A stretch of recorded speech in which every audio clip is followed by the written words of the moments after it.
This is my interview with three legendary LucasArts composers, Clint Bajakian, Michael Land and Peter McConnell, recorded for my documentary The Making of Day of the Tentacle for this year's 30th anniversary. Their list of accomplishments in the field of video game music and sound design is too vast to list here, but they have all pioneered in their field at LucasArts and beyond. Clint has over 200 credits, most significantly at LucasArts and Sony. Peter and Michael co-created the iMuse system and have gone on to have great careers both at LucasArts and afterward. They've all continued to work together on the Monkey Island games as recently as 2022 with Return to Monkey Island. It was a blast for me to speak with these guys all at once, as I've been a huge fan of their work since I was 10 years old. This was an absolute thrill for me.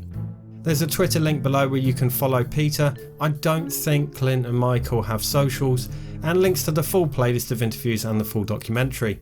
As always, I've edited out some pleasantries at the start, so we'll jump right in. Enjoy! So I guess just diving right in, do you guys remember when it was first talked about the three of you composing for the game? For which game? Oh, sorry. For Day of the Tentacle. Sorry. For Day of the Tentacle. Yeah. Michael, do you remember? You know, I don't remember specifically. I kind of remember hearing the phrase Day of the Tentacle and just thinking, what the heck is that? Like, just remember thinking it was really weird sounding, but I don't remember much more than that. Well, I think they were first calling it Maniac Mansion 2, which is technically what it is, but right. And then Day of the Tentacle was like, yeah, it's very Tim-esque title. I think one aspect, you know, to kind of fill in a little bit of the context to answer that is, you know, Michael, and I can't remember what year, Michael, it was like 1989 or something. You answered a newspaper ad.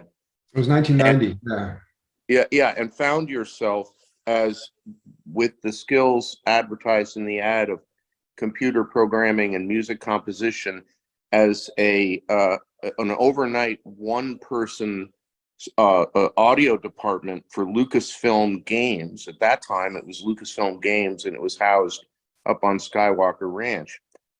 And subsequently, I visited you just as a friend and found myself walking around what I've come to call George's Ranch with you, and just said, geez, if you ever need help, give me a call. And before me, you brought Peter aboard, and Peter was very involved in a thing called Project Something or Other, and it was a pod, an entertainment pod. Yeah, that was kind of so Project 62 came. Now I can't remember. I thought it came after Monkey, but maybe it didn't. Maybe before Monkey 2. It was around the same time, but it was before, technically 91. Oh, was it? Okay. So Peter yeah, was, maybe that would make.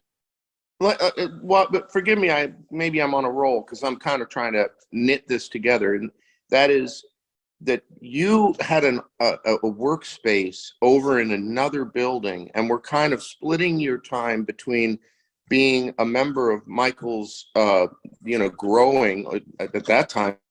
It may have been just you two, if I'm not mistaken, sound department. And between that and between having a workspace over where there was this prototype pod coming together, and you were bringing together all kinds of multi-channel MIDI and synthesis and everything to kind of try to create an audio experience of this sort of effectively a pod, amusement park type pod-like experience. And subsequently, then I was contracted in the spring of '91 and came in when both Indiana Jones and the Fate of Atlantis and Monkey Island 2: LeChuck's Revenge were both about neck and neck, and they both needed music in somewhat of a hurry. It wasn't really a crunch, but it was definitely, they were both very timely. It ended up that in '91, Monkey Island 2 did ship and basically hit its dates. So that was the first project that the three of us worked together as three composers. And then the following year, Indiana Jones made it out the door. I was only a contractor though, and I returned to Michigan. And luckily, after getting married and having some other things happen in my life, in January '93, was hired on full time and joined Michael and Peter as three full-time members of the sound department. And I believe when I joined in January of '93, Day of the Tentacle was top of the list, if I'm not mistaken. And it was an assumption. We had worked on TIE Fighter together in '91. And Monkey and Indy, exactly. Those were our main three titles, if I'm not mistaken. I may be forgetting one, but the main point being that in January of '93, I recall that when I came back out to California and joined the department, and the three of us, that the top of the list of our priorities at that time was Maniac Mansion 2, if I'm not mistaken. Your sense of the timeline is right. Your sense of the timeline, Clint, is a lot more clear than mine. I can tell you that. That's why I took a shot at it. I think it's accurate. I think it's accurate. Yeah. That sounds right. Yeah, that sounds right. I came out in '90, and Michael and I spent some time. I did some contracting from our former employer, which was also Michael's former employer. And yeah, there was Project 62 was going on, and the IMU system we worked on, and that went through, and then the first sort of test drive of the IMU system, it was kind of a contest between Monkey and Indy as to who would ship first, and basically Monkey shipped first. And that would have been 91. I mean, you can check It was 91. Yes, 90. Yeah, and then Indy would have shipped in 92. Yes. Yeah, and Project 62 wrapped up somewhere in there. I can't remember when. But yeah, it was. Yeah, we did a lot actually in a little bit of time when you look back at it. Yeah, so the short answer, having just spent 17 minutes on for Pete, is we all kind of convened for the first time as all three of us full-time employees. I had only been contracting prior, in January of '93. And the project that seemed to be most pressing at that time was Day of the Tentacle. And then I guess the next thing, I mean, I don't mean to lead you or anything, but one thing that you may want to talk about is just how did we approach that as three composers in terms of like splitting it up or making sense of it? As you hear, you have three composers and one score to do. But yeah. I don't mean to presume. No, that's literally the next question from me. So yeah, like, was it unusual to have, I suppose there's no lead. It was like the three of you doing an equal share, and how did you kind of divvy it up? Well, we actually had a history that started with Monkey 2 of sort of amicably dividing up the scores. To the point where even in Monkey 2, there were some that we collaborated on. So some pieces we collaborated on. The Largo music was something that I wrote the main part and Michael wrote the bridge, although I think the bridge came first, if I remember right. No, I don't. Actually, I think it did, actually. That's right. I wrote the bridge. I thought that would be the main part, and then you wrote a better main part, and that ended up being the bridge, yeah. But they're perfect A-B. And so we had already, by the time Dot came along, Day of the Tentacle came along, we had sort of established, and then with Indy, there were conveniently three paths of the storyline. There was the puzzle path and the path that you take with now I can't remember the name of the heroine. Terrible. And Sophia and then Hapgood. there's Sophia. Thank you. So Sophia Hapgood. Great name. And then the path that you take that's got a lot of action in it. And the three paths is really one of the reasons why Indy shipped later than Monkey 2, if I remember right. And so we very simply divided that game by the paths. One of us took I think I took the, I can't remember. I think I took the one with the puzzle path, but I'm not sure. Anyway, so we had three paths there. We had different islands in Monkey 2, where we just sort of each took an island for the most part. And so for Dot, since there was past, present, and future, it sort of made sense for one of us to take the past, one to take the present, and one to take the future. And so it was, if I remember right, it was Clint past, me present, Michael future. So when you do that, do you have to first kind of agree on, like obviously the style and the theme? And how do you actually decide upon that before you start composing your individual pieces? There's one thing that makes things hang together a little better, and that is since we were writing for a sound card, right, in the ad lib or the MT32 or the sound canvas. The different composer stuff is, you're not choosing, you're working with a really similar sounding palette. So I think that helped to just kind of smooth out the score stylistically. But what do you guys remember about what, because I'm sure we had many discussions about style. Well, oftentimes, if I remember, I don't know if we did this on Day of the Tentacle, but oftentimes there would be, even though we would divide up either the geography or the time period or the past, because a lot of times there were three of those, there was often somebody designated as a lead composer. So I think, if I remember correctly, I was the lead composer on Monkey. I think Clint, you may have been on Indy. I'm not sure. And I think Pete, you were on Dot. And usually, okay, the lead composer was the one who sort of would do the main theme, or at least the bulk of the main theme, the opening music. And then that opening music would sort of set the tone for the rest of the score. So there was a certain orderliness. And I would add, true. Do the main.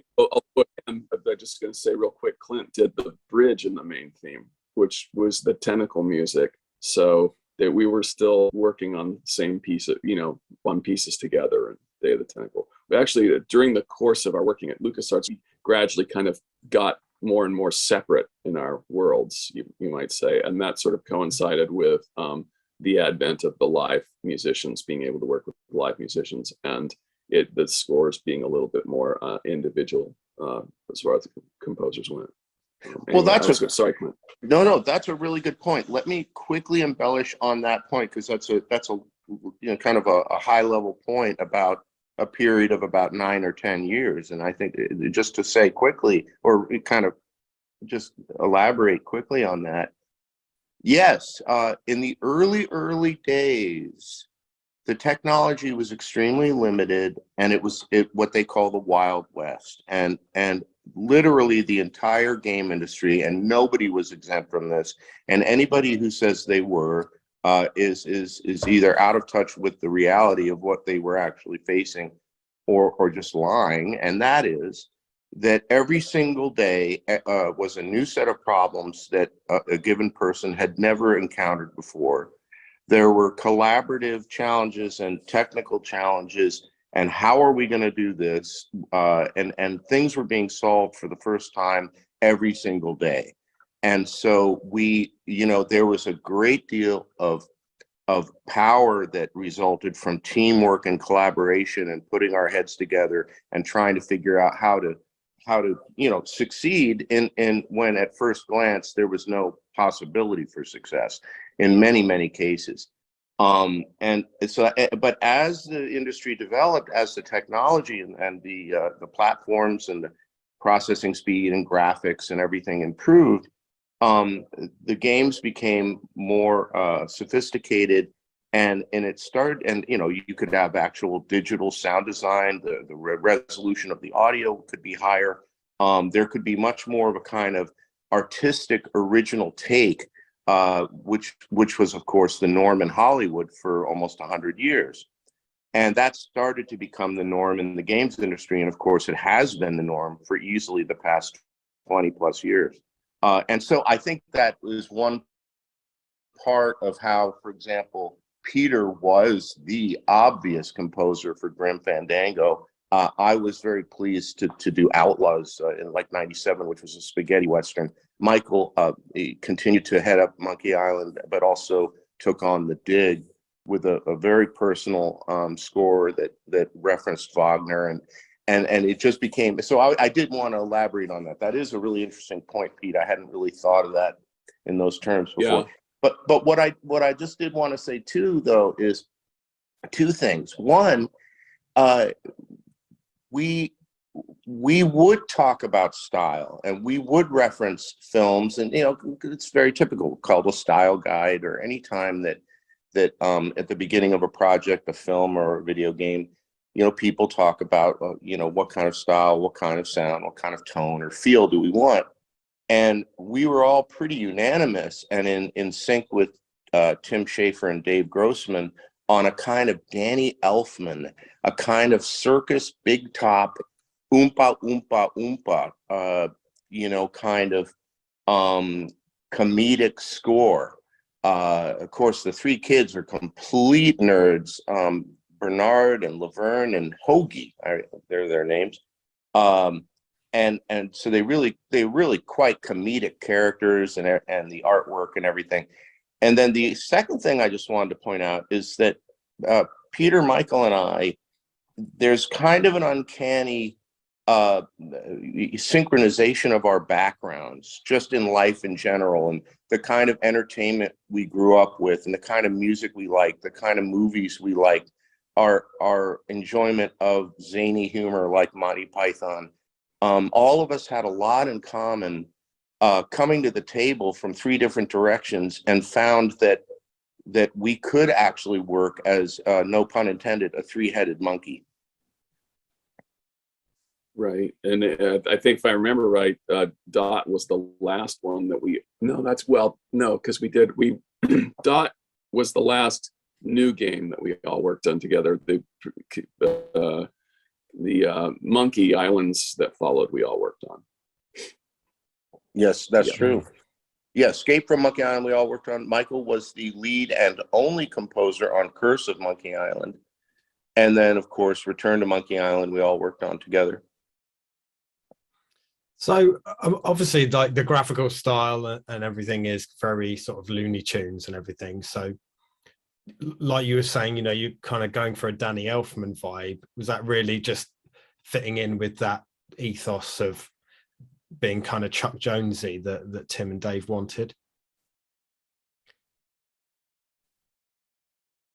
I remember Danny Elfman just seemed like the obvious direction, and I think partly it was that there's a lot of darkness in the game. There's a lot of things that happen at night, especially in the present, and so it took it needed a vibe that was maybe a little bit edgier than Carl Stalling, or Carl Stalling being the composer of the Looney Tunes cartoons. So I think that was kind of where, in fact, I think Tim Schafer might have given us Nightmare Before Christmas as a reference. That seems to vaguely stick in my mind. That's a good point. And when it came around then, so maybe I got my order of things wrong, but that rings a bell. Anecdotally, and I'll make this quick because it's actually on a different topic, but I believe it's relevant. Pete, you mentioned Chuck Jones and obviously Carl Stalling, the composer. And I had an assignment a few years ago to write mobile game, video game music for a Looney Tunes game that was, motoric and video game music. It's like boom, boom, boom, boom. You're playing an activity. And I said to myself, now, wait a minute, how do you convert or somehow adapt the aesthetic of Carl Stalling, which is entirely gestural? Bugs Bunny sticks his head up from behind a stump, and you get a little clarinet, doo-doo-doo. How do you turn that into game music? And what ended up being the solution for me was exactly that kind of oompa, oompa, oompa, oompa. And so it's an interesting, I think, phenomenon that kind of Danny Elfman motoric, a backbeat or vamp kind of in a tuba or in the cellos and basses or in a bass, can almost in a polka-like way, or circus big tent kind of way, be really appropriate for video game music to keep the energy up, and especially if you're going for kind of twisted nerdy comedy. I'm remembering something. During that time we were growing the department, and I think it was during Day of the Tentacle that we hired Michael McMahon, who was our sound programmer. Might have been right after that. It might have been for Full Throttle. So we were interviewing various folks to sort of build up the department, and one of them had been a trumpet player for a band called the Knights of the Oingo Boingo, which was wow. Danny Elfman's band. Wow. And Mike, do you remember interviewing that guy? Not sure. Gave him a test of what's the leading tone of the relative minor in the key of G sharp or some ridiculous thing like that. And anyway, he was, he's a consummate musician, and he had in the key of B, maybe. Anyway, I remember these silly things. He was had a bunch of Danny Elfman stories, and one of them, I believe this came from him, was that the original the original on Knights of the Oingo Boingo was the house band for the Pickle Family Circus. Right. And I do remember that. And so that circus aspect of the big top aspect, which from Pee Wee Herman, that's very much like that's the stuff he did in that gig, and it's part of his that kind of crazy. And then of course you think of bum bum bum bum bum bum bum bum bum bum bum. What's that? It's the Tales from the Crypt. That was one of his first big TV themes. I think that came out of that sort of vibe. So yeah, I think for whether we knew that going into doing the score for Dot or not, I'm not sure. But that act came up during that time. And to quickly elaborate, because Pete, we want to get back to your questions, but what Peter and Michael and I, it seems, let's just confine this point to Monkey Island and Day of the Tentacle.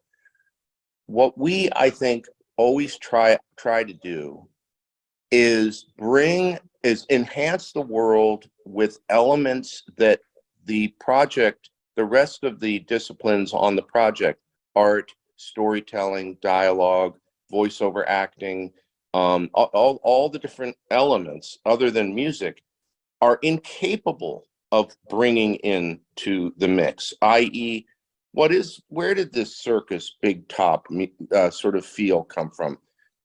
There was no circus or tent in Day of the Tentacle, but it was there actually. That kind of somebody on a tricycle on a high wire was there. It was very hidden and in the background in the form of musical notes.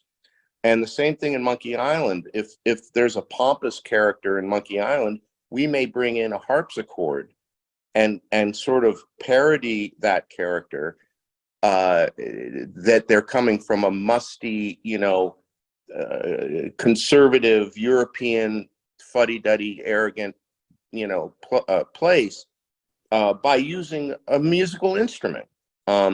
So I think that was it wasn't just a question of style, but it was also a question of trying to stretch the game out in the spirit of comedy and in the spirit of satire. Yeah, you're talking about why we went so many different places.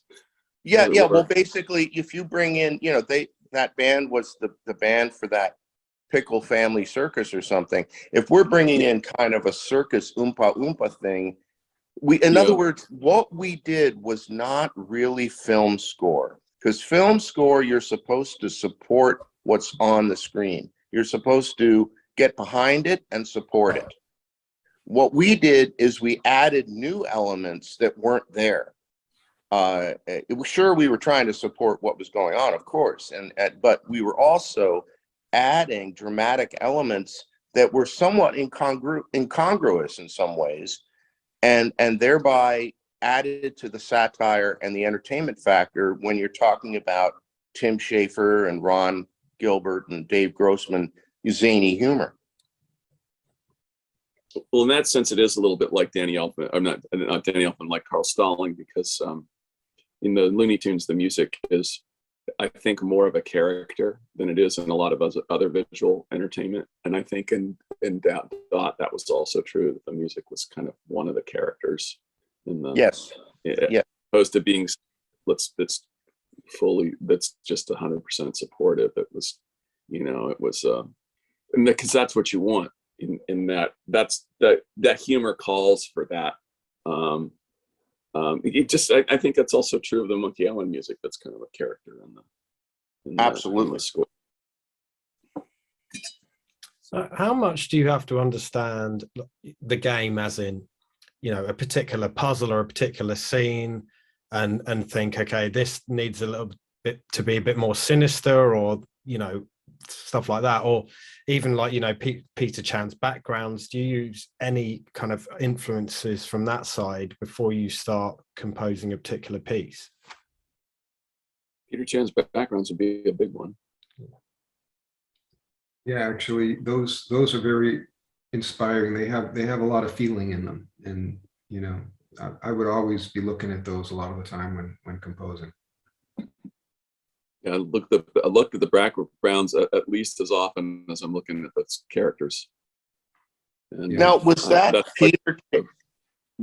Peter Chan, you guys? I believe it was the backgrounds and a lot of the environments. Peter Chan, absolute genius. Sure it was. Yeah. I've been lucky to work with him on some other projects since then with Tim Schafer, and he's really one of a kind. A lot of times with the puzzles, it's really important to understand how long you're going to be somewhere, because sometimes things go by pretty quickly, and sometimes you could be there a really long time, and you compose differently for those two cases, and you really have to know which one you're in. So as well, like, with obviously, because you're using iMuse for Day of the Tentacle, and it was I think it was, like you said, in the fourth game, or it's the third adventure game anyway to use it. So how much is that a factor in how you compose music? Like, do you have to think this has to work for iMuse? And I'd say it was massive for Dot, especially, probably almost more than any other title, because what we were trying to do with iMuse and Dot was not only score the interactive experience, but it was coming at a time when the range of quality of playback platforms was quite wide. So someone might have a machine that had like an 8286 processor on it that was super slow, and so the actual cutscenes would play much slower on that than I don't know how we dealt with the dialogue, but I guess with the dialogue, it was short enough. The dialogues were short enough, lines were short enough snippets that was not an issue. But as in terms of the length of the piece, we actually had to have iMuse play little tiny chunks over and over again before they go next to the next chunk. We call it accordioning. So literally every single piece you wrote, you were thinking about how it was going to work with the interactive system, because not only were you planning for getting into and out of the situation, or changing the situation as it sort of develops, but you were also thinking about, well, shoot, some poor person's going to be playing this on this terrible machine, and it's got to sound good on an ad lib card, playing on that really slow machine. That's my memory of it anyway. As well as the person for whom their highest goal in life is to have the hottest PC known to man with the hottest graphics card and the highest quality sound card and everything. And somehow they managed to, reconcile all of their IRQ conflicts so that they can have a printer and a mouse as well. And this, it was this entire culture that, obviously from a business perspective, LucasArts needed to make this entertainment product as accessible to as wide an audience as possible. So yes, it's a very good point. Not only was the adaptability being done for dramatic reasons to try to, have the musical score change with the drama at the right times, but it was also done to accommodate a very wide range of graphics and processor performance. Just a real quick insert there, Clint. The top end of users would be represented by Steven Spielberg, who had one such system, and a full-time dude to as I remember, I don't know, I could be wrong, but a close to full-time IS person who maintained it and made sure it was working in tip-top shape. And he played every single LucasArts game, and we would hear about it. I mean, Michael has a letter from Stephen somewhere, right? Well, and yet somehow he kept calling John Williams. Yeah. Well, gee, funny thing about that. Yeah, I heard. I can't remember who told me, but when I did the Monkey Island one, and they said that he'd come by and he'd always be like, "Oh, I need a hint on this bit of the game," or whatever. And so, he was playing them. Yeah. Or we would call up. He would call up, and ask for hints. But you may remember this, Michael. I don't know. You're the guy who got the letter. I did get a letter, yes. Well, he actually wrote a letter to the team, but he referenced the music very prominently in it. So yeah. So I guess talking about hardware, and I may jump around a bit with my questions. I do apologize, but obviously there's it was the first one to be dual format, I think. Floppy disk and CD. So anything you do, although it's going to go on a CD, it also has to fit on a floppy. So what were the kind of constraints with things like memory for Day of the Tentacle for the music? Well, that gets back to the system itself, which Mike might have something to say about. I remember when we first did the system, the music system, we got in quite a bit of trouble for having it take up an entire floppy disk, or we went over a floppy disk. Do you remember? Something like that. Yeah, it was about a floppy disk worth of code to do the MA system, which was unheard of in those days for what was called a sound driver. Right. So, still in Day of the Tentacle, we were fine really when it came to the memory for music, because we were in the MIDI realm. So MIDI is very compact, and so there were no issues with that. At some point, the only way we were able to get to the digitally streamed music was by leaving floppies behind. So until then we were in MIDI, but once we left the floppies behind, we were able to go to streamed music. So that was nice. I would add this as well, in that our music and sound effects system stayed the same, roughly speaking.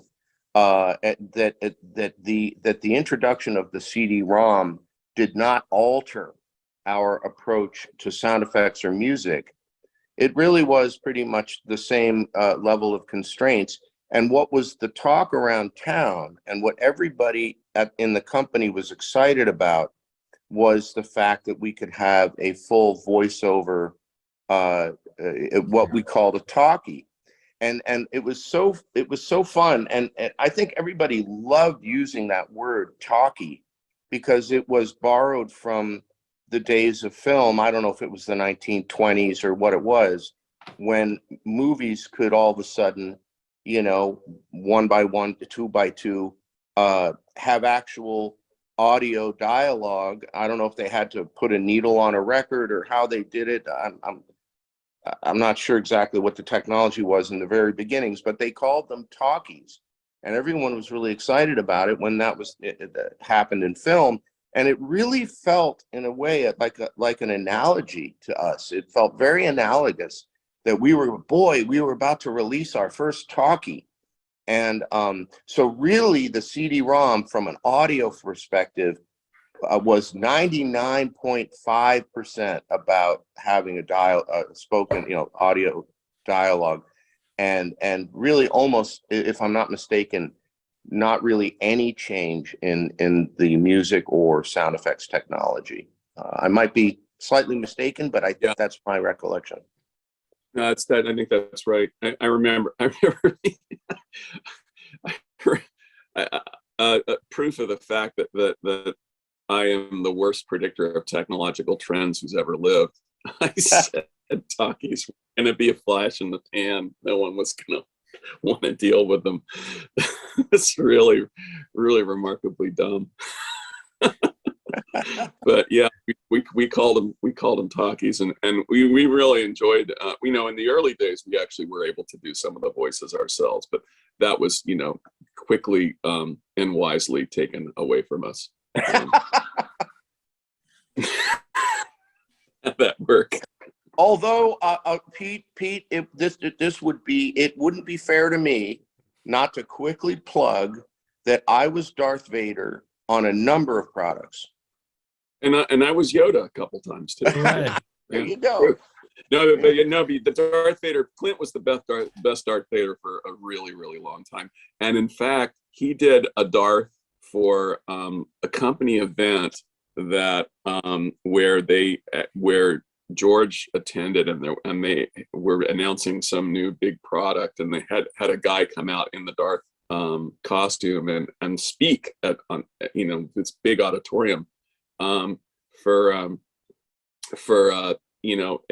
audience of the company audience and some dignitaries. And after the event was over, George asked Gordon Radley, who kind of ran the company for him at that time, how much did it cost you to get James Earl Jones? She must have hidden the plans in the escape pod. Send the detachment down to retrieve them. I think he was worried this time. So worried about the cost, he didn't think he was. Anyway, yeah. So yeah, Clint was an awesome Darth. Nice. Now, is that a digression? Now, if we take the cake, probably for everyone you've ever interviewed, we are the digression meisters. Digressions, you know what? That's when you get the best info. Great.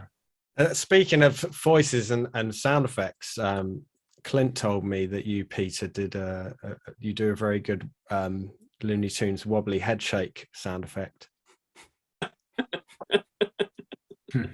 Yeah, you mean LOTG, so you're gonna put me on the spot. Yes. It's hard. Wait a minute, let's get it in isolation. Get it in isolation. Do it again, Pete. No. Yeah, we actually recorded me doing that. That's in the library somewhere, I think. That's great. So the intro, right? So Michael, you were saying that it's like a really different approach if you're doing, if someone's going to be in a room for a long time, or if they're going to be, it's just going to be something really brief. Now, from what I understand, the intro was originally like one huge long thing of like 8 minutes, which then eventually was like chopped up by a little bit of gameplay in the middle. So was that originally, like a really long piece of music? And did it cause any issues when they decided actually we're going to chop it in half with a bit of gameplay in the middle? That's what Peter was referencing. I'm really pissed at him about that. The only time I've been pissed at him. The only time. So hard. What, Pete? What you do? What you were annoyed that they'd split it in half? Pardon? Yeah, I was annoyed that he split it in half because it seemed perfect without being split in half. But that's just a minor detail. Tim, of course, was right. Well, yeah. and Pete, to address that opening, that we've talked about how we had to anticipate different machine speeds and everything and processing speed. I don't know how many chunks comprised that opening 8 or so minutes of the intro, and then the interlude, and then the second part of the intro. But it must have been several. It must have been 6, 8, 10, 12, in order to, as Pete put it, accordion, which is, so it can be shorter, it can be longer, depending on when those hit points happen on any given computer.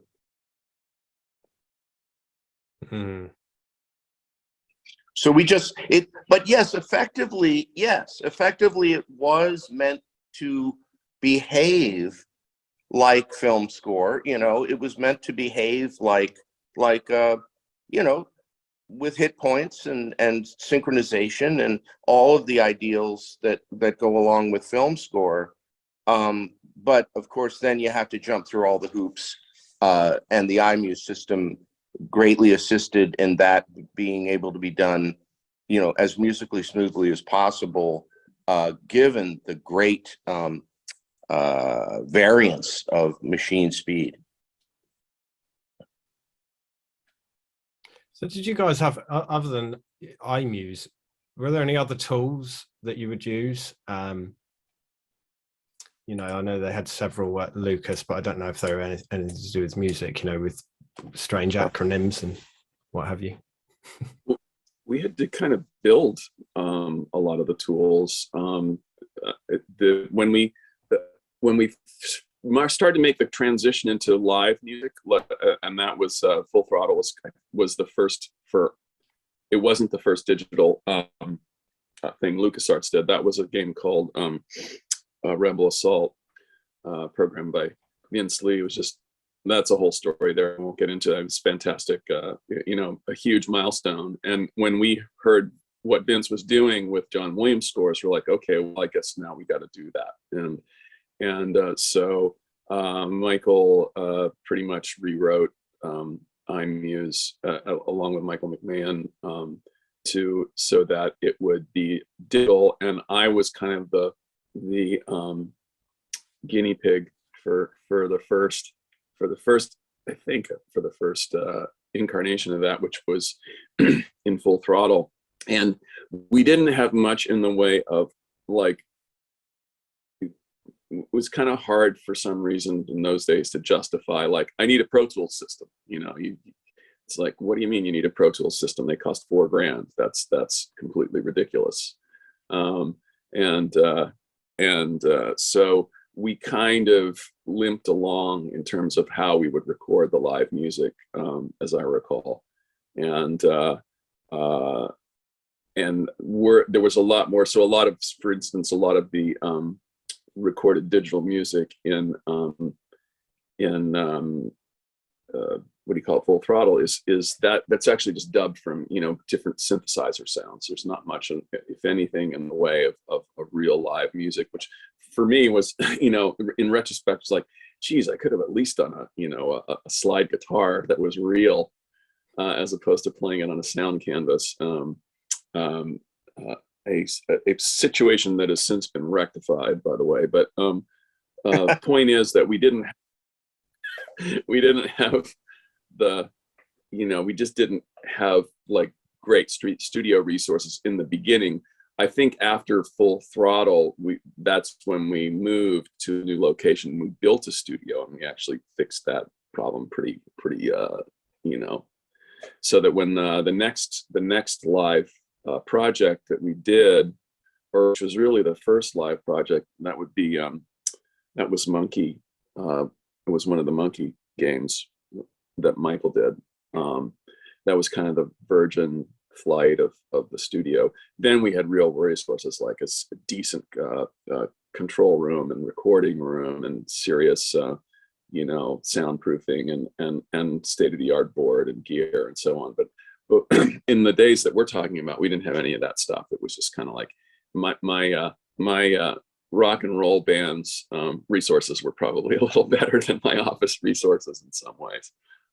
So we actually had in the theme of the funny tool names, we did actually in the early days create a tool, an audition tool for listening to little sound snippets called earwax. Remember that one, Pete? Mm-hmm. Yeah, well, there's earwax, and wrote something called Q-tip. And Q-tip, that's right. And I'm supposed to clean out earwax. That's right. I do remember that. You had to, and so I was just going to say just real quick how that worked is in order for us to actually write for our sound cards, we had drivers that Michael wrote for all the sound cards, and then we had we had a sequencer running on our Mac, which would then go out using it would just go out the MIDI port to a PC, which was running our custom software. And the PC was operating sort of like a synthesizer, except the synthesizer was the sound cards. And that's how we would compose for something like Dot. Go ahead, Clint, I'm sorry.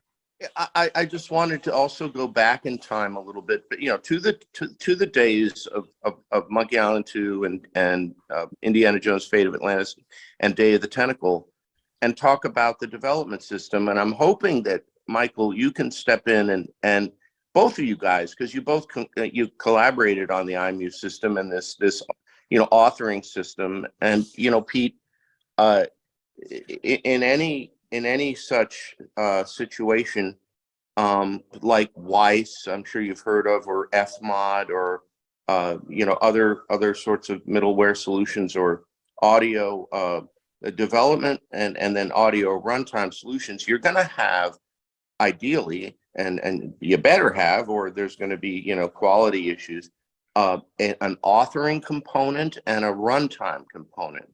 And the authoring component is what the composer or sound designer or audio specialist uses in a studio setting offline from the game.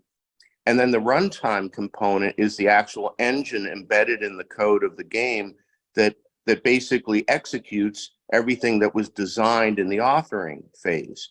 And so we needed to equip our MIDI files with embedded messages that then, when those MIDI files were being played back in the game, those messages were being parsed and being interpreted, and when certain conditions were met, like, okay, Bernard opened the door, that it would basically call a hook ID, and when the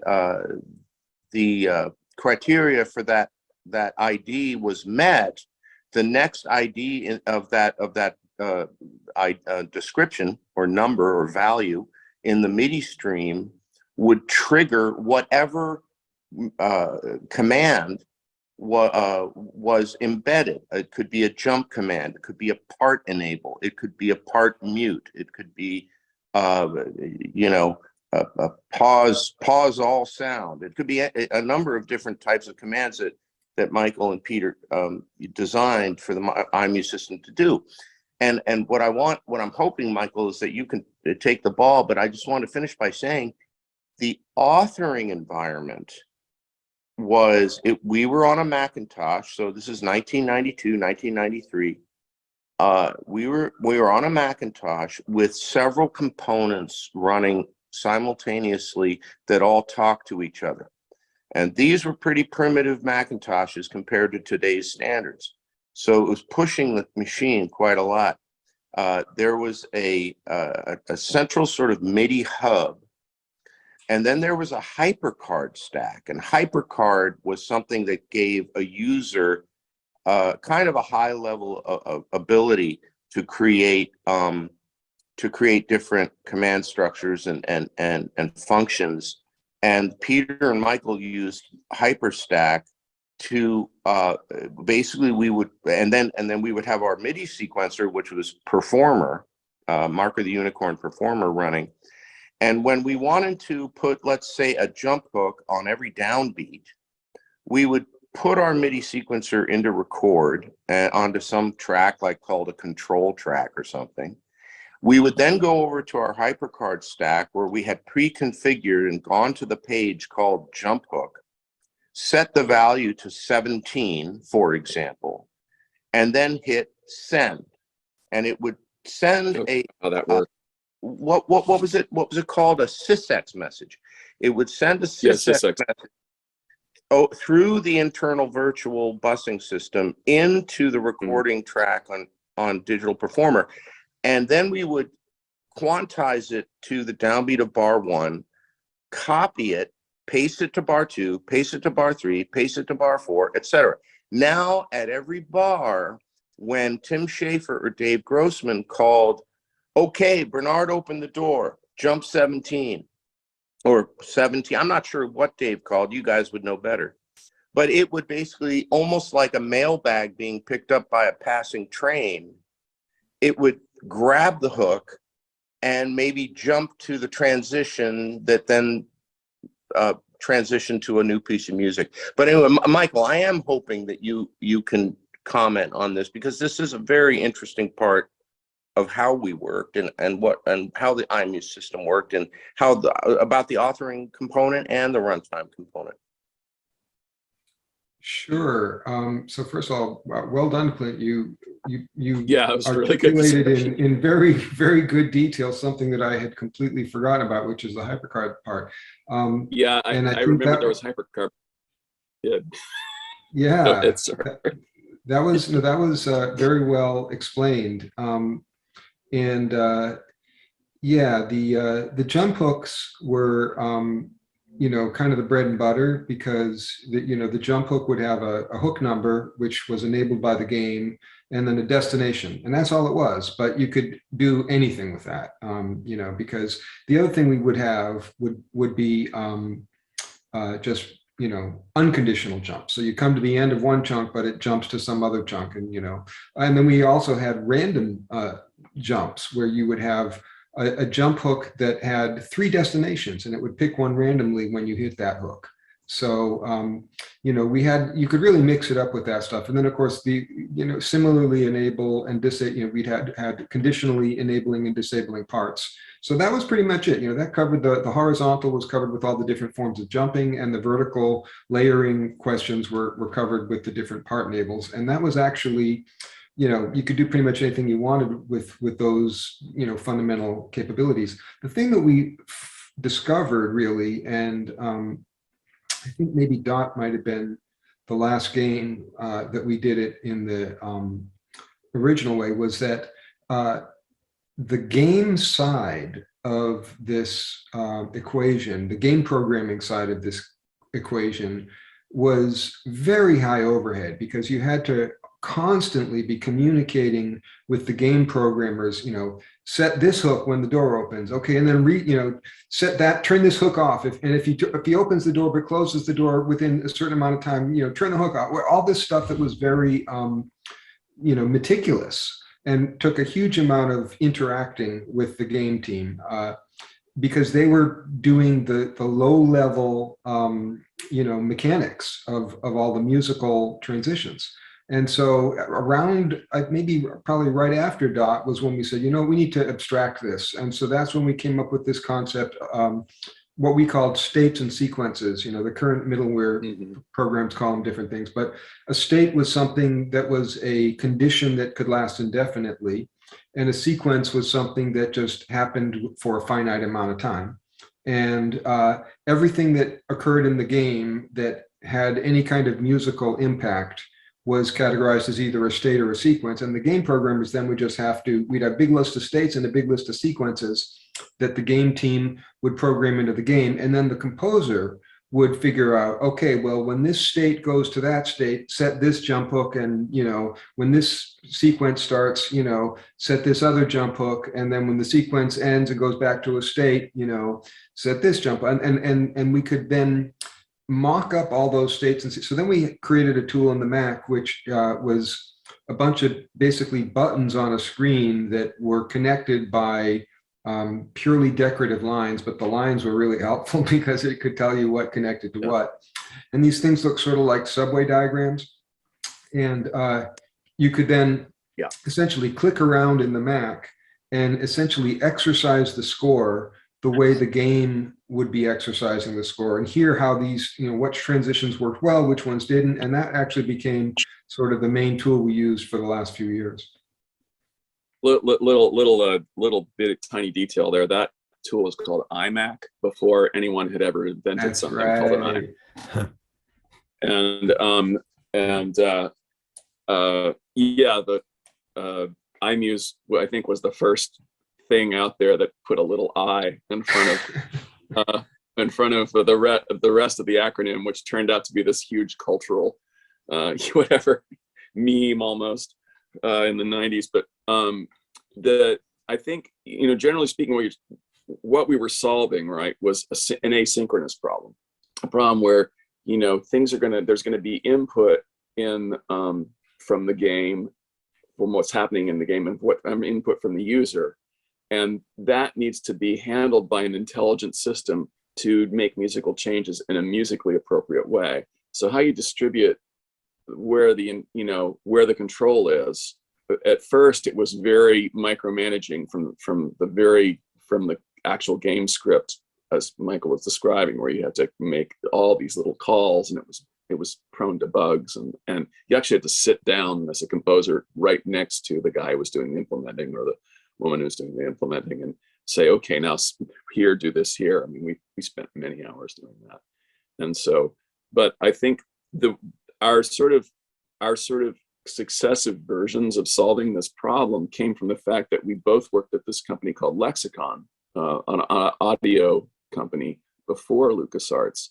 And the way that black boxes that musicians play their instruments through, the way they work is they have a host processor and what used to be called a slave processor, a processor that basically is controlled by the host.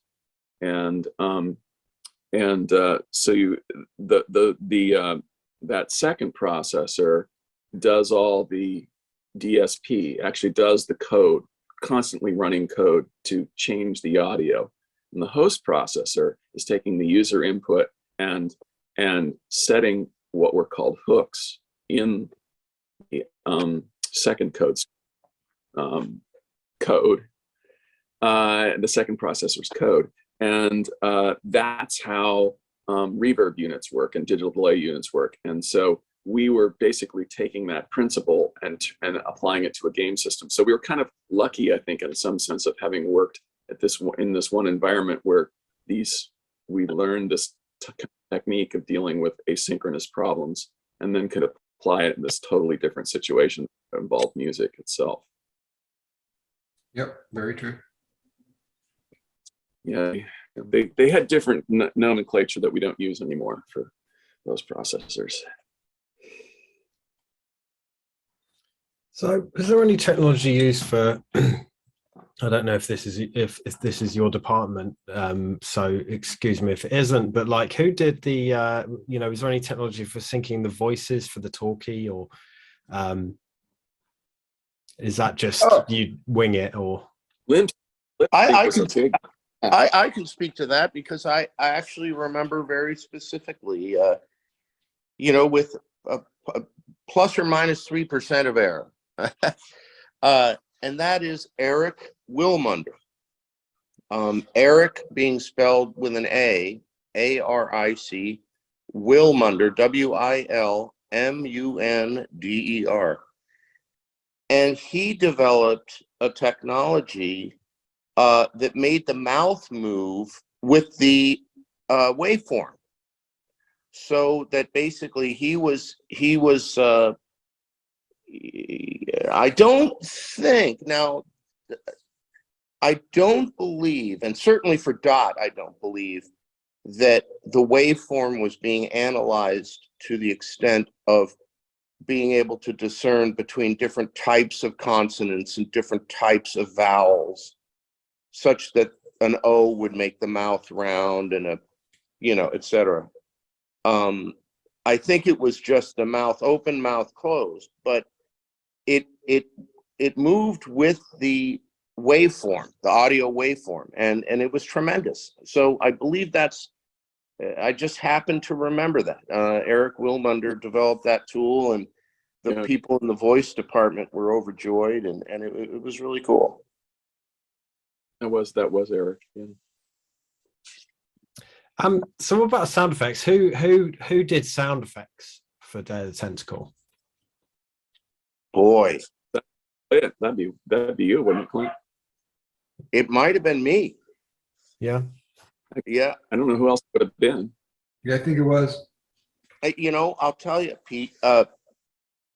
I have, as obviously, well, I shouldn't say obviously, but to me it's obvious. As a secondary part of my career, I've been a sound designer, and actually have had the pleasure of working on some really cool things. For example, the Dig, where I did a lot of field recording, Full Throttle, where we recorded a guy on a Harley with straight pipes, a chopper, and and to this day I still do pretty much simple sound effects editing these days. But I had to crash learn sound effects editing and sound design, and we were very fortunate to be friends with one of the very greatest sound designers, frankly, I mean, of all time, Gary Rydstrom, who did sound design for Jurassic Park and Titanic and Saving Private Ryan and many others.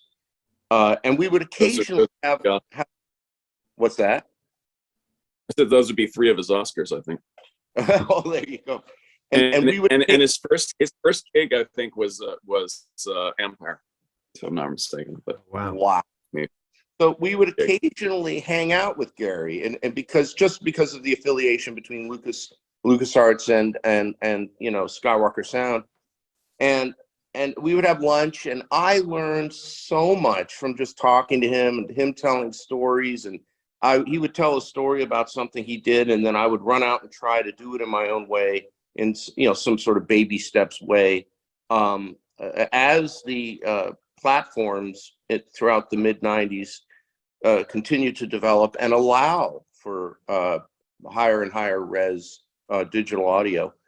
But back then, boy, that was really early in my sound design. I didn't even remember that I did that. But I can tell you this, in Indiana Jones, the sound effects were done by, I think, Ron Baldwin, right? Who was a programmer at LucasArts. It really gives you an idea. When we joined and when things were just getting going in the very early 90s, there were programmers who had gotten purchase recs for leading sound effects libraries, which came in a box of 10, 20 CDs. And they were ripping from a CD player into their audio card and then editing it with a really primitive audio editor and dropping it into the game. So that's what we inherited. And I guess I'll take your guys' word for it. That was probably my first game doing the sound. I think Ron is in the credits. What's he? Oh, he's actually in the credits as sound effects. Ron Baldwin. There you go. So I think that it was Ron, you guys. I think Day of the Tentacle may have been Ron and not me. Whatever that could credits is correct, Pete. Whatever it says in the credits. Yeah. Whatever, we were very careful about credits. So yeah, whatever is in the credits is right. Yeah. And what I just want to underline once more, really underline this.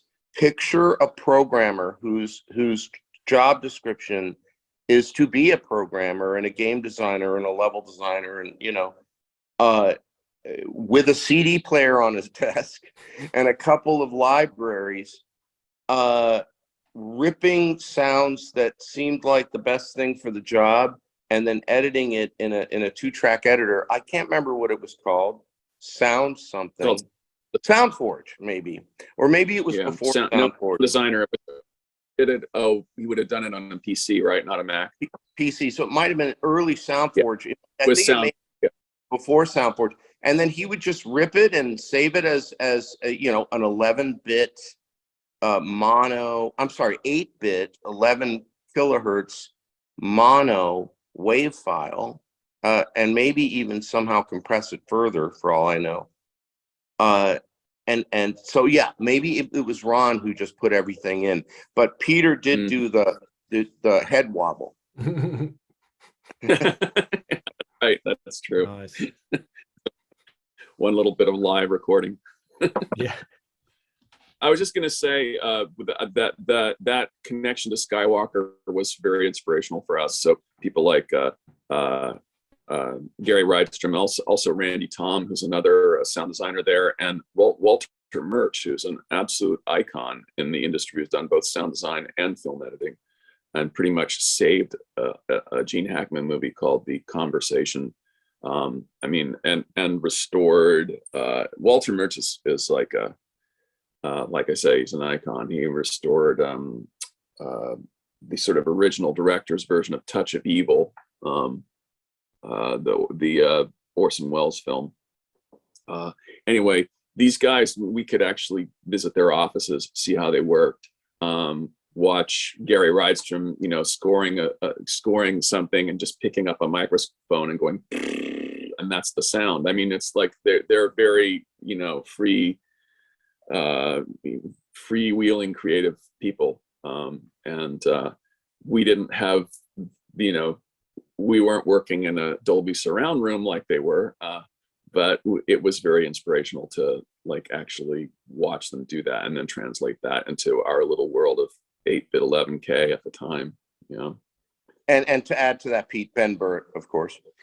And Ben Burt, of course. He was less around in those days, I remember, but he was there in spirit But when it came of all the. And Pete, we digress, but when it came time for Phantom Menace, around 2000, the edict from on high was that the video game, which I believe led on the PlayStation 2, I can't remember exactly, but I think it might have, was to be simultaneously released with the movie, and that presented all kinds of logistical challenges. And what it led to for us, which was an incredible privilege, was to kind of interact with Ben Burt. Not a lot, not day to day or anything like that, but basically get a pipeline going with Ben Burt where his sounds would come into us just after George had approved them. So we were getting WAV files streaming into our department as the film was in development, because of course the game had to be simultaneously in development. So there was some interaction there but of course those are many years later than what we're talking about, but it really was a special, kind of thing to experience. That's when I dubbed off that meeting for this board meeting where George told the board the entire story of episode 1. Wow. Yeah. It's like, I guess I better keep this a secret. But we were entrusted, with a lot, in terms of in order to make that simultaneous thing happen, we had to have, we basically had to sort of be privy to what was going on in the movie. And I actually got a copy of the script for the music editing. It was very interesting to being involved in that, even if peripherally. And just to really put the fine point on this unbelievable digression, and then let's give it back to Pete here. But the sound that came into our studio from Ben, that we pressed play, I personally was blown away. And what it was, remember those droids that rolled and then they would deploy and a spherical force field would form around them, where they attack droids? Yeah. I can't remember. Pete, do you know what I'm talking about? They're attack droids, I believe. For the exact name of them, yeah. Okay. Ben sent down to us the sound of them deploying from a ball that rolled on the floor to their full form, and we pressed play on that sound. Oh my goodness, it blew me away. I mean, I couldn't believe it, and I'll tell you that he mastered his sounds absolutely 99.9999%. I mean, most of the samples were up near digital zero, most of the samples of the sound.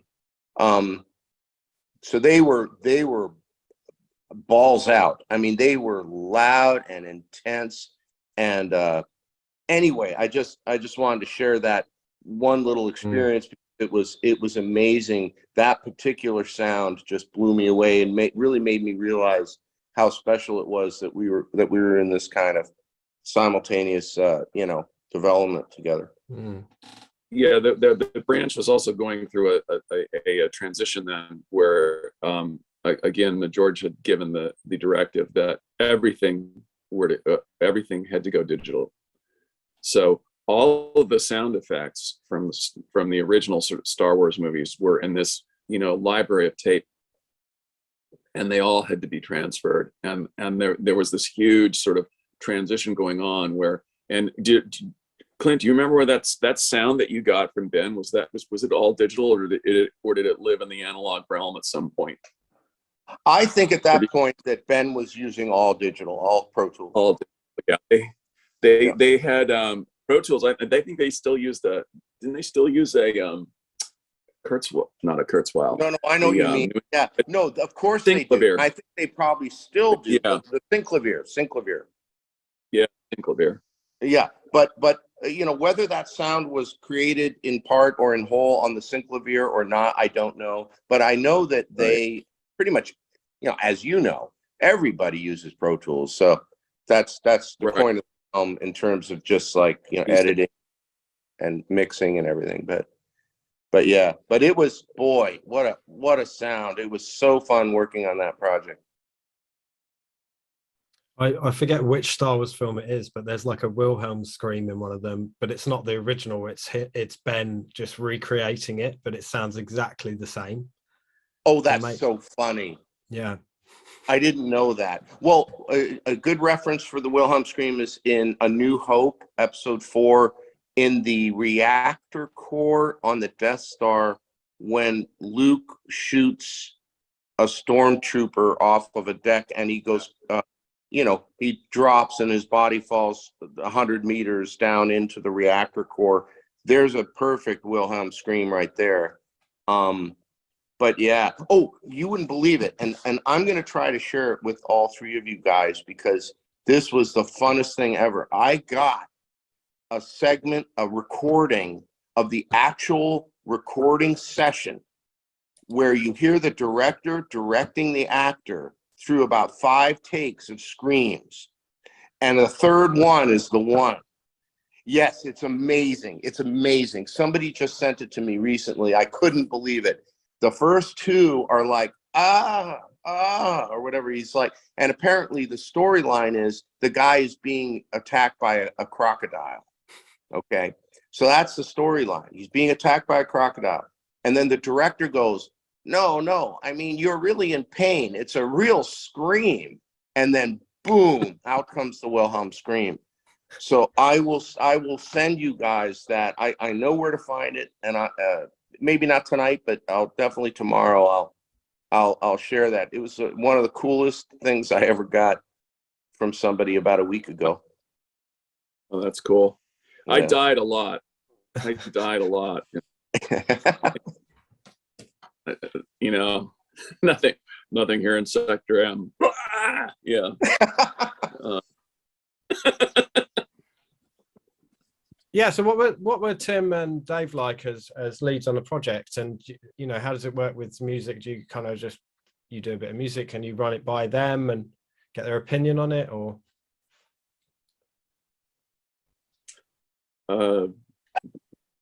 I think, well, we worked with Dave recently, and it's pretty much as it always was. He's very his feedback is very it's few and far between, but very valuable. Tim, I've always found has led by example more than directive. So I've done a lot of work with Tim, and somehow you know what he wants without him saying it. That's kind of hard to explain, but I think very, very little in the way of well, can you do this or can you do that? It's more like at the beginning of the project, he'll give you references, and like I say, I think in Day of the Tentacle that reference was Nightmare Before Christmas, but that kind of, I really might have that wrong. In any case, he'll give you some kind of references, but other than that, not a whole lot of guidance. It's more like, I mean, is that the way you guys remember it? I just kind of remember we just kind of did it, and there might be a little comment here or there, but Dave is certainly a man of few words when you talk to him. Which makes the words he says more, way more when he says them. I'd like to hear Michael's perspective, if that's okay, Michael. I mean, we've been steamrolling a bit here. Yeah, no, I would agree with Pete. I mean, I think, you know, all the project leaders that we worked with there, maybe with the exception of Hal Barwood, who really knew his film score and film production techniques really well and could articulate with specificity what he was looking for a lot of times. But most of the other guys, you know, Ron Gilbert, Tim and Dave, would, you know, maybe they would speak up when something, you know, didn't fit the gameplay appropriately or didn't fit, you know, sort of the logic or the vibe or the plot of the game. But that typically wasn't the case. Usually we were pretty tuned in, and, you know, we didn't get a lot of guidance from those guys, but we did get, you know, a fair amount of encouragement and just sort of a lot of synchronicity with just sort of, you know, understanding their point of view and kind of what they were going for. And then we knew how to translate that into music. I think that was generally how it worked.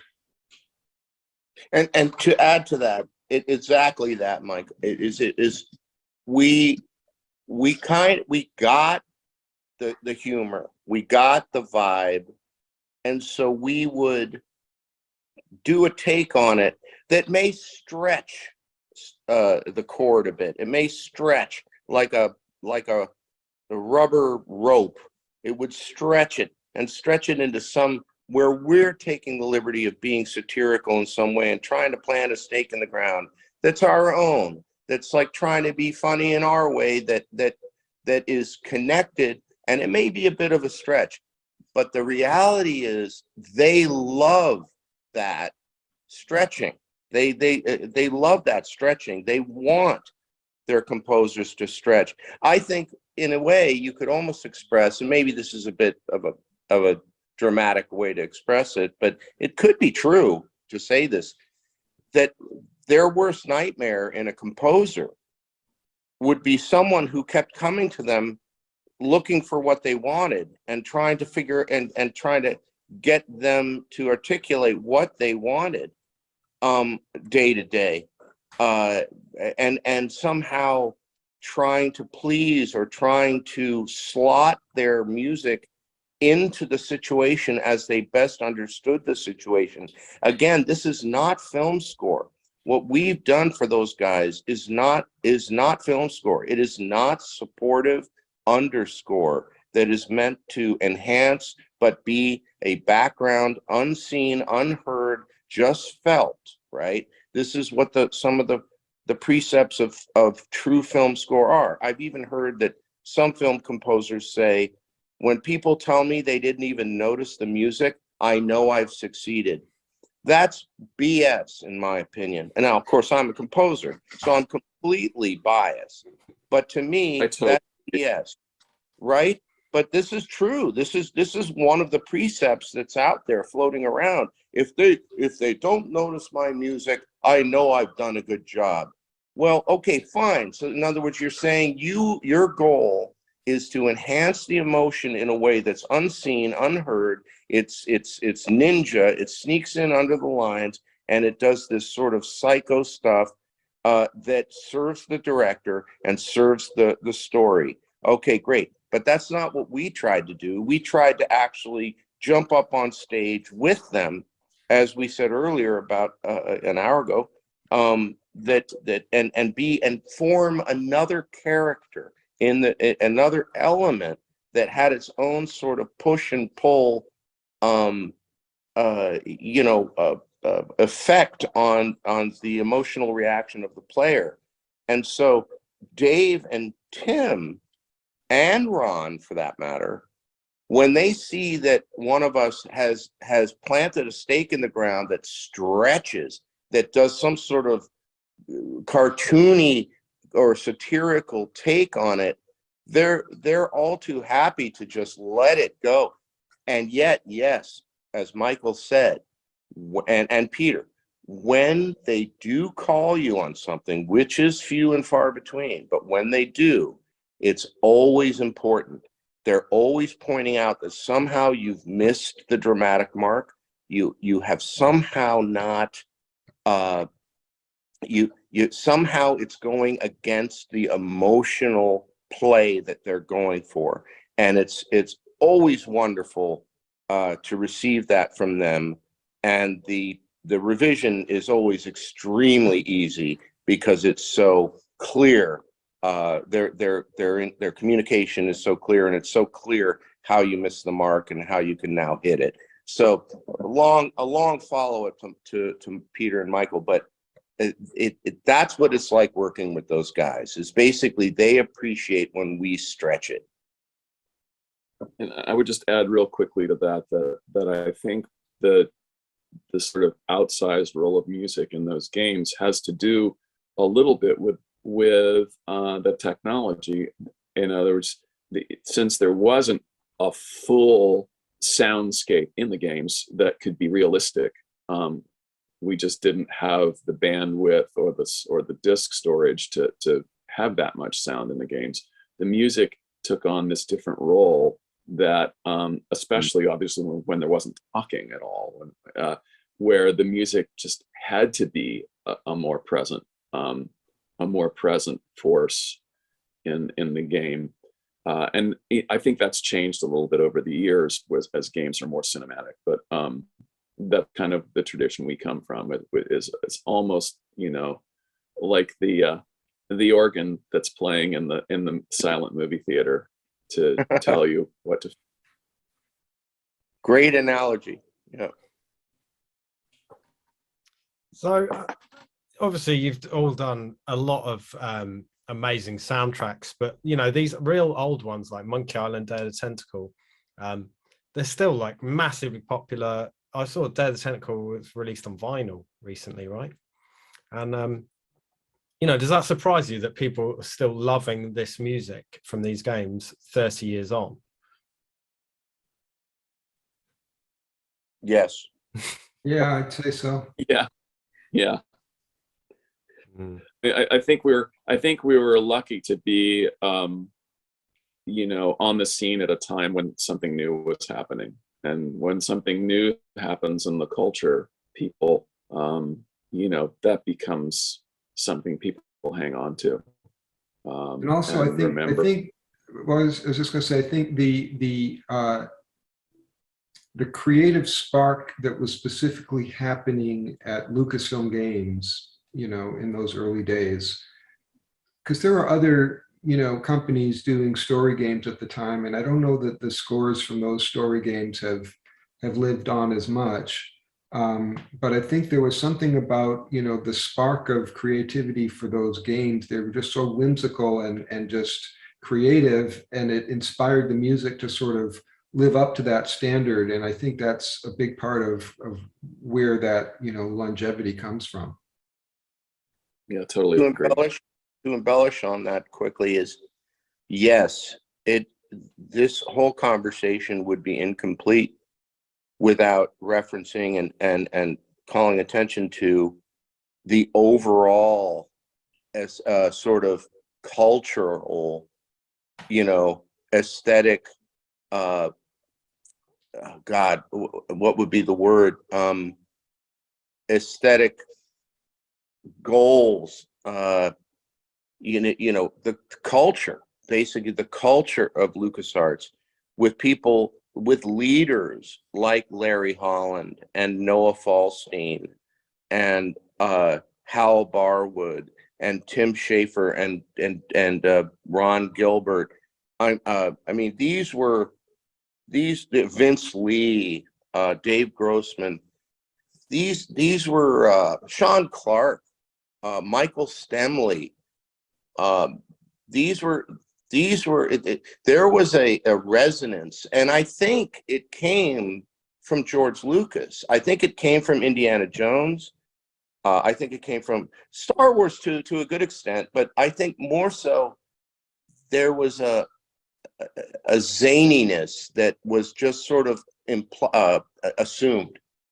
It was assumed. There was a playfulness that was assumed. Everybody, there was a kind of a wink and a nudge amongst everybody. It was almost like a secret society where everybody vibrated to the same frequency of essentially this LucasArts cultural vibe, this energy. And it had with it, aesthetics. It had with it the assumption that there would be Easter eggs in games, that there would be puns, that there would be double entendres, that there would be, even in serious games, there would be some sort of satirical, little inner joke or inner thing that we knew some people would get and probably most wouldn't, or whatever. There was a culture, a very strong, very very integrated culture as it related to aesthetics. And I'll leave it at that. I would add to that list Brian Moriarty. And Brian Moriarty, who came from Infocom, and that's that sort of aspect of the games business where it was just, a few geeks from MIT were playing games on mainframe computers, and there was a game called Zork, which Infocom took out of basically the MIT realm, and made it so everybody could play it. Everybody being this really small circle of geeks, one of whom was me. And so there was the tradition of Hollywood on the one hand, and then there was also the tradition of, we're doing this sort of little creative thing on computers. It kind of ties into the whole, like, even the 1970s Whole Earth catalog,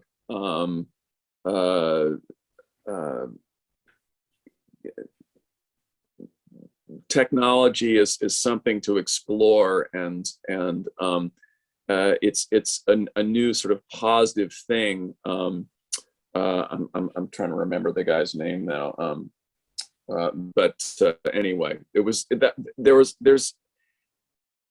are many threads of what was the inspiration factor in LucasArts, which was, or Lucasfilm Games, which was palpable when you were there. And one last thing, this is a general point, that people, when they play a video game, unlike a film score, where they, in the most ideal circumstance, they buy a ticket and they go into a beautiful theater with a beautiful sound system and a huge screen and with fellow members of the public and watch a film. And they walk out and maybe they're moved internally, even without knowing, by the musical score. Maybe they're even humming the main theme. But then that's it. And then you do have some fans, in very small in number, in terms of society overall, who may even go to the lengths of buying the soundtrack for that film. But a video game, a person often takes on an avatar or a role within that game. They're trying to solve that puzzle. They're actually in that game. They're being represented, of course, in an RPG to the nth degree as far as video game, genres. And they're in there and they're experiencing this and they're hearing this music. So to them, the music is often, and I think generally, way more important than the music could ever be to a person from a film, because it was the music that accompanied their personal experience. And so maybe the 2 points are combined, that there was a certain aesthetic at LucasArts, there was a certain pioneering quality. We shouldn't not mention, certainly Sierra Games was another real leader at the time. And there was another, it started with an IN, and I can't remember. They came out. Well, Anyway, there were a number of companies that were real leaders at that time, but I think that LucasArts had a kind of leadership that was that was in a, had all this cultural components that we talked about, and so when you combine that sort of unique perspective and the incredible subject matter of something like Day of the Tentacle or The Dig or Monkey Island, or these different concepts that were so powerful, not to mention the properties, exclusive properties of Star Wars and Indiana Jones,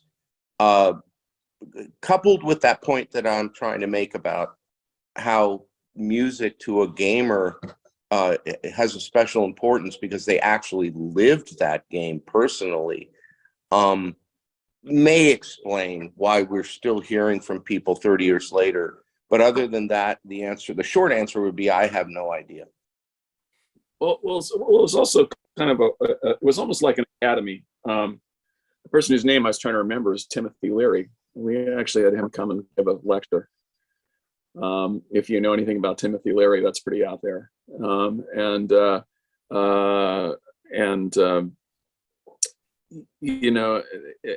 Or Chuck Jones came and visited us once.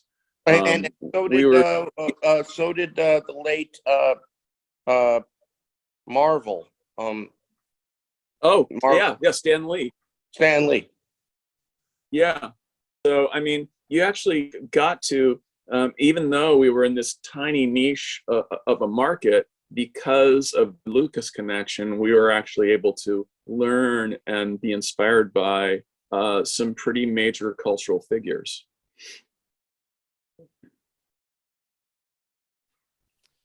I think that's all my Day of the Tentacle questions, guys. I was just going to ask you what it was like coming back together for Return of Monkey Island.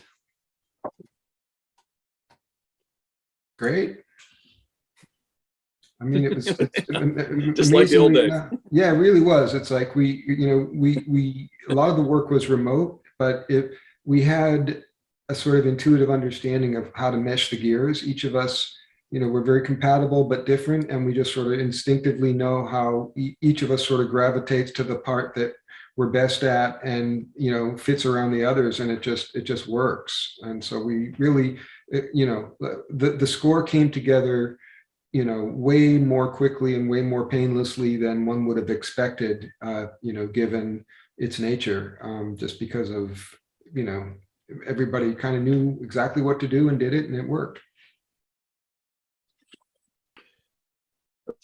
The Zoom meetings were kind of interesting because, wow, that's pretty much everyone, except for Tim, he wasn't able to make it. But it's like you look in the Zoom meetings like, gee, that's pretty much everyone, except look how old everybody else is.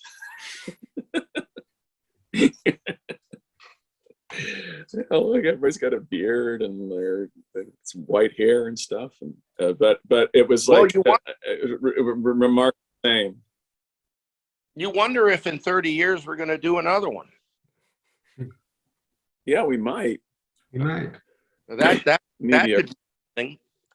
But to Pete, that's a good question, and I would say, number one, the allusion that Peter and Michael just made to the weekly Zoom meetings, this consisted of about 7 people, if I'm not mistaken. It was Peter, Michael, and myself, Dave Grossman, Ron Gilbert, of course, David Fox, who by the way, who belongs on the list that we made earlier with Brian Moriarty and Larry Holland and everyone else, as a real Lucasfilm Games and LucasArts founder, and he actually was integrating our music, and then Jen Sonderluck, in any case, Sandercoff. Yes. And of course, Jared, I got to include Jared Emerson Johnson, who was, of course, essential for this. Absolutely. On our music team, Jared Emerson Johnson, who was, one of us, but by the way, up to the task of adding original music, though we just sort of kept it to the 3 of us like the old days, but because he's a phenomenal composer. But he helped us out with the FMOD integration, and all of us were weekly on a Zoom call where we had picture, and it was extremely important for, I'd say, a good year and a half, guys. Right? It was, I'd say, upwards of a year and a half, weekly, most every week. Is that correct? Pretty much. I think it's more like a year, maybe, but a year. But yeah, I'd say a good year anyway. So we're talking, that's a lot of meetings, and that was integral into knitting us all together and getting us all feeling like a team and keeping us all motivated and collaborative. But other than that, I would just echo what Michael and Peter said. It was actually uncanny, not surprising, but uncanny how much we just clicked. It was like, the comedy trio, that was big back in the 50s or something, they get brought back together and they just run the skit, and everything is flawless, and it felt that way anyway. It felt like we were just plugging right back into the same kind of whatever successful way we mechanically worked together back in the old days. Is there anything you guys want me to plug, or any social media you want me to plug, or anything where people can keep an eye on what you're up to? Oh, we have there's a special edition coming out of RMI with a soundtrack. Actually, you know what? You'd better not say that, and you better strike what I just said until I know that we're allowed to say it. Okay. Between you and me and the lamppost, there is a special edition coming out with a soundtrack. I just don't know whether it's been officially announced yet. So I think it has, actually, but we should check that before we actually say. Okay. No, I'm good, but I want to tell you, Pete, that Yeah. you know, it's been a pleasure talking with you. I know that we're all certainly good talkers and we could talk a lot. But I hope that a lot of this has been, you know, helpful, and it really is fun to be prompted to recall these old days and some of these things, because it was it really was, I think, frankly, in my career, the most enjoyable years. You know, I headed up the original music scoring team at Sony PlayStation for like 9 years, and we worked on Uncharted and God of War and everything else. But I got to say, the Wild West of the early 90s and mid 90s and 90s with Michael and Peter and our team at LucasArts, and how much we valued fun and how much we valued humor and lightness, and facing adversity with a chuckle, you know. Those were the best years, and I don't know, I can't speak for Michael and Peter, but you know, there was something maybe about the joy of us being younger and trying to figure our way through new problems that had never been solved before, that contributed to how this music ended up becoming lasting in some way. Maybe there was almost a desperation just underlying the whole experience that gave power to the expression under, you know, in every aspect of every game that LucasArts did, and other companies as well. But whatever it was, those 90s, they were really challenging, especially the early 90s. They were really challenging and required a lot of hours and a lot of work, but it was shoulder to shoulder and teamwork and camaraderie. And I'm not sure that you know, well, I certainly haven't experienced that kind of magic since. But I've obviously had, and I think all three of us have had wonderful collaborative experiences and worked on great teams and continue to. But there was something about those old days. Peter, Michael, any help me out? Maybe is there something about what I'm saying, or? That was a lot of fun. Yeah. Absolutely. Go ahead, Pete. Yeah, I was just going to say there are folks out there who are sort of Lucas grads who have carried on that tradition. Tim Schafer's Double Fine comes to mind.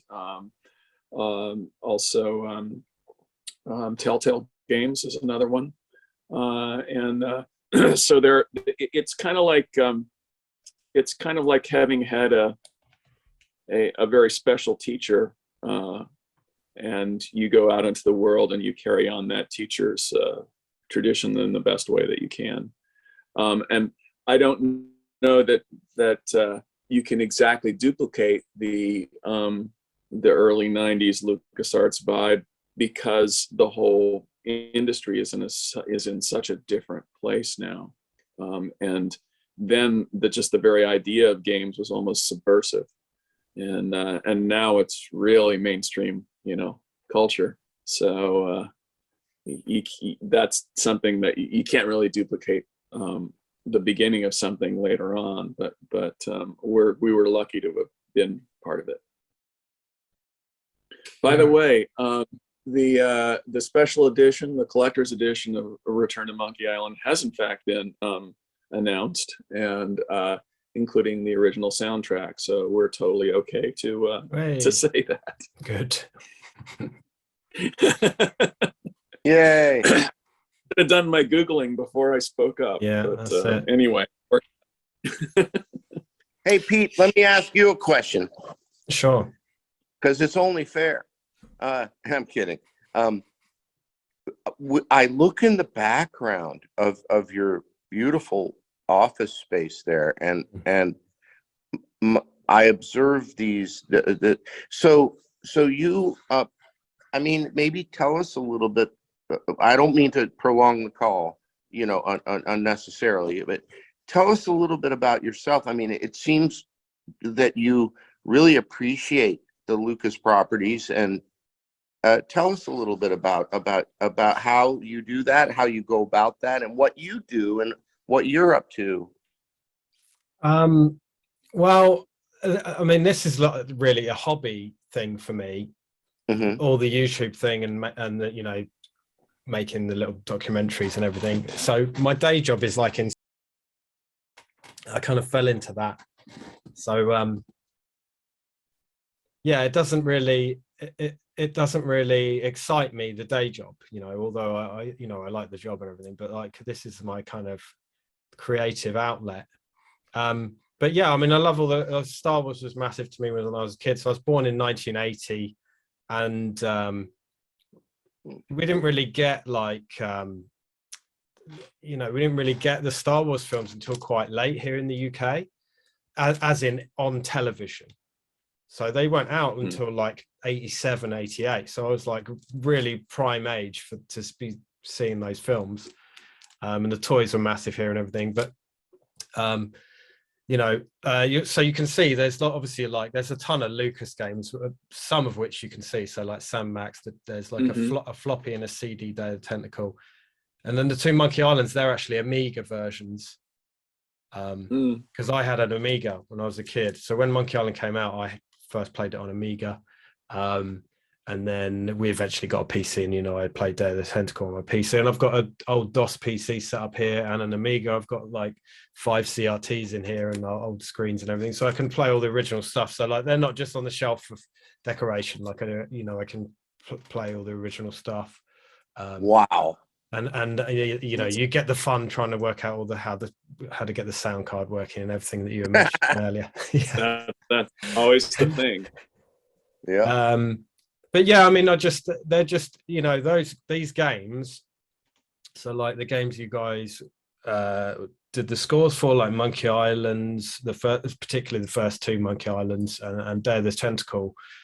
They're like my favorite games of all time, literally, and I've just loved them ever since 30 plus years ago.